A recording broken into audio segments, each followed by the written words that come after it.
முதல்வர் ஐயா அவர்களுக்கும் தெலுங்கானா முதல்வர் ஐயாவுக்கும் அப்போ நம்ம டிசிஎம் சார் அந்த வார்த்தையை சொல்லும் போது மாமன்னன் உதய் சாருக்கும் அமைச்சர் பெருமக்கள் எல்லாருக்குமே என்னோட வணக்கத்தை தெரிவிச்சுக்கிறேன்.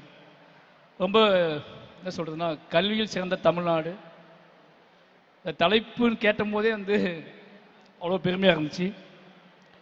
முக்கியமான ஒரு விஷயம் சொல்கிறது தான் நான் வந்தேன். வாழை ரிலீஸ் ஆன அப்போ வந்து திடீர்னு ஒரு ஃபோன் கால் வந்துச்சு எனக்கு. இந்த சிஎம் வந்து படம் அமெரிக்காவில் பார்த்துட்ருக்காரு, உங்களுக்கு கால் பண்ணுவாருன்னு சொன்னாங்க. அப்போ எனக்கு கால் பண்ணி அதுக்காக வெயிட் பண்ணேன். ஏன்னா என்னோடய எல்லா படங்களுக்குமே அவர் கால் பண்ணி பேசியிருக்காரு என்கிட்ட. வாழைக்கு நான் ஸ்பெஷலாக வெயிட் பண்ணேன். ஏன்னா அவர் தமிழ்நாட்டோட முதல்வர் ஒரு வாழை மாதிரி ஒரு படத்தை பார்த்துட்டு என்ன சொல்லுவார் அப்படிங்கிறத வெயிட் பண்ணேன். அதுமாதிரி கால் வந்துச்சு, அவர் பேசினார் என்கிட்ட. அன்றைக்கு அந்த படம் எடுப்பதற்கான நோக்கம் அல்லது அந்த படம் அந்த கதை நிகழ்ந்த காலகட்டத்தில் இருக்கும்போது எனக்கு ஒரு மனநிலை இருந்துச்சுல்ல, அதோட உச்சமாக வந்து அந்த சிஎம் அந்த பையன்கிட்ட, அந்த சின்ன பையன்கிட்ட சிவனஞ்சாங்கிட்ட பேசினா எப்படி இருக்கும் அந்த ஃபீல் இருந்துச்சு. அதை உணர முடிஞ்சு. ஏன்னா எனக்கு கிட்டத்தட்ட கண்ணீர் சொட்டின மாதிரி ஒரு ஃபீல் தான். ஏன்னா அதில் அந்த படத்தில் வந்து ஒரு சீன் இருக்கும். முக்கியமாக தமிழ்நாடு கவர்மெண்ட்கிட்ட நான் என்னைக்காவது ஒரு நாள் அதை எங்கேயாவது பதிவு பண்ணி நினச்சிட்டே இருந்தேன். அது என்ன அப்படின்னா, அந்த காலை உணவு திட்டம் அப்படிங்கிறது தான்.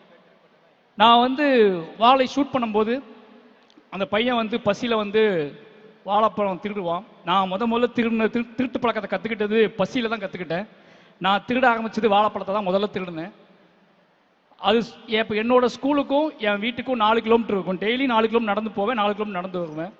அன்னைக்கு வீட்டில் அம்மா அப்பாக்கெல்லாம் சமைக்க அம்மா அப்பாவே இருக்க மாட்டாங்க. ஏன்னா காலையில் நான் எந்திக்கும் போதே போயிடுவோம், வேலைக்கு போயிடுவாங்க. பசியோடு தான் ஸ்கூலுக்கு போவோம், திருப்பி பசியோடு தான் வீட்டுக்கு வருவோம். இதுக்கு இடையில நாங்கள் கற்றுக்கிட்டது தான் இந்த வாழை தோட்டத்துக்குள்ளே புகுந்து இந்த வாழை மரங்களில் பழங்களை பிச்சு சாப்பிட்றது தான் எங்களோட டெய்லி உணவாகவே இருக்கும். காலையிலேயே அதான் சாப்பிடுவோம். ஈவினிங் ஸ்கூல் முடிச்சு 4 கிலோமீட்டர் நடக்கணும். அந்த 4 கிலோமீட்டர் எப்படியாவது பசங்க எல்லாரும் உள்ள வாழை தோட்டத்துக்குள்ளே புகுந்து யாருக்கு எவ்வளோ சாத்தியப்படுமோ அந்த வாழைப்பழங்களை சாப்பிடுவோம். பசிங்கிறது ஒரு பெரிய போராட்டமாகவே இருக்கும். பசியால் படிப்பை நிப்பாட்டினவங்க நிறைய பேர், என் கூட படித்த நிறைய பேர் படிப்பை நிப்பாட்டினவங்க நிறைய பேர். பசி என்னன்னா, அன்னைக்கு ரொம்ப தூரமாக இருக்கும் பள்ளிக்கூடம், அவ்வளோ தூரத்துக்கு போயிட்டு திரும்பி வர முடியாது.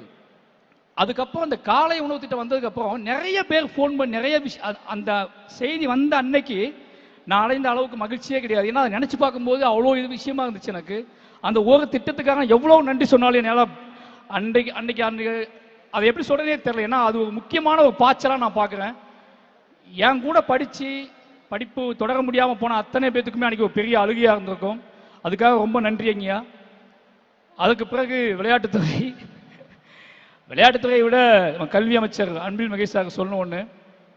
பள்ளிக்கூடத்தை நான் பயப்படுற விஷயம், நான் படித்த திருநெல்வேலியிலேருந்து வந்திருக்கேன், அதனால் சொல்கிறேன். பள்ளிக்கூடத்துக்குள்ளே நான் கற்றுக்கிட்டது முழுக்க பள்ளிக்கூடத்தில் மீற முடியாத, தாண்ட முடியாத, ஜெயிக்க முடியாத ஒரு விஷயம் அப்படிங்கிறது சாதிய உளவியல் தான்.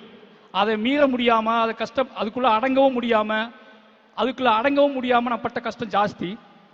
அதை இன்னைக்கு பள்ளிகளுக்குள்ள சமூக நீதிங்கிற வார்த்தையும் சமத்துவம்ங்கிற வார்த்தையும் ஓங்கி ஒழிக்க வைக்கக்கூடிய செயலை வந்து நம்ம பள்ளி கல்வி செஞ்சுக்கிட்டே இருக்கு அப்படிங்கிற ஒரு மிகப்பெரிய சந்தோஷம். ஏன்னா தொடர்ந்து யார் மூலமாவது எதன் மூலமாவது அதை வந்து பதிவு பண்ணிக்கிட்டே இருக்காங்க. கிட்டத்தட்ட அதில் ஒரு பெரிய பாய்ச்சலாக நான் பார்க்குறது பள்ளிக்கூடங்களில் இருந்தக்கூடிய சாதி பெயர்களை அகற்றுனது. அதற்கப்புறம் இது ஒரு முக்கியமான விஷயமா, பள்ளிக்கூடமே எங்கள் பள்ளிக்கூடம் தான் தெரியுமான்னு சொல்லியிருக்காங்க என்கிட்ட. அப்படி அத்தனையும் ஒழிச்சு கட்டி இன்னைக்கு வந்து பள்ளிக்கூடத்துக்குள்ள நடக்கக்கூடிய ஒரு மிகப்பெரிய யுத்தத்தை இன்னொரு அறிவு யுத்தமாக மாற்றின பங்கு கல்வித்துறை செஞ்சிருக்கு. அதுக்கு எனக்கு கோடான கோடி நன்றிகள். அப்போ விளையாட்டுத்துறை வந்து உதய் சார் வந்து மினிஸ்டர் ஆப்பான்னு சார் சொல்லும்போது நான் என்ன சார் துறைன்னு கேட்டேன். சார் விளையாட்டுத்துறை அப்படின்னாரு. உண்மையாகவே அது அவருக்கு விளையாட்டு பயங்கரமாக பிடிக்கும். மாமன்னன் ஷூட்டிங் ஸ்பாட்லேயே வந்து கிரிக்கெட் பார்த்துட்டே இருப்பார், கபடி எதையாவது பேசிக்கிட்டே இருப்பார். இன்றைக்கி அவர் வந்ததுக்கப்புறம் விளையாட்டு சார்ந்த விஷயங்களை ஈஸியாக எடுத்துகிட்டு போகிறது, அதை ரொம்ப எளிமையாக அதோட ரூட்டை, வழியை, பாதையை ரொம்ப எளிமையாக மாற்றினது, இது எல்லாத்துலேயுமே அவருக்கு கீழே விளையாட்டு யார் எங்கேருந்து விளையாட ஆரம்பிப்பாங்க, யார் விளையாடுறதுக்கு வழி தெரியாமல் நிற்பாங்க, யார் உச்சம் போதுக்கு வழி தெரியாமல் நிற்பாங்கன்னு தெரிஞ்சுக்கிட்டு அந்த மாதிரியான விளையாட்டு வீரர்களை ஊக்குவிச்சு அவங்கள வெளியே எடுத்துட்டு வந்து இவ்வளோ பெரிய சாதனை நிகழ்த்திருக்காங்க அப்படிங்கிறது ரொம்ப சந்தோஷம். ஒட்டுமொத்தமாகவே தமிழ்நாடு ஒரு பாய்ச்சலில் தான் இருக்குது. ஒட்டுமொத்தமாகவே எல்லா துறையிலையும் அதைவிட முக்கியமான விஷயம் சமூக நீதி அப்படிங்கிற விஷயத்தில் அது கல்விக்குள்ளே கொண்டு வந்தது, விளையாட்டுத் துறையிலையும் கொண்டு வந்தது மிகப்பெரிய பாய்ச்சலாக பார்க்குறேன். எல்லாத்துக்கும் ஒட்டுமொத்தமாக என் சார்பாகவும் என் குடும்பத்தின் சார்பாகவும் என்னோட மாவட்டத்தின் சார்பாகவும் அத்தனைக்கும் நன்றி தெரிவிச்சுக்கிறேன். நன்றி.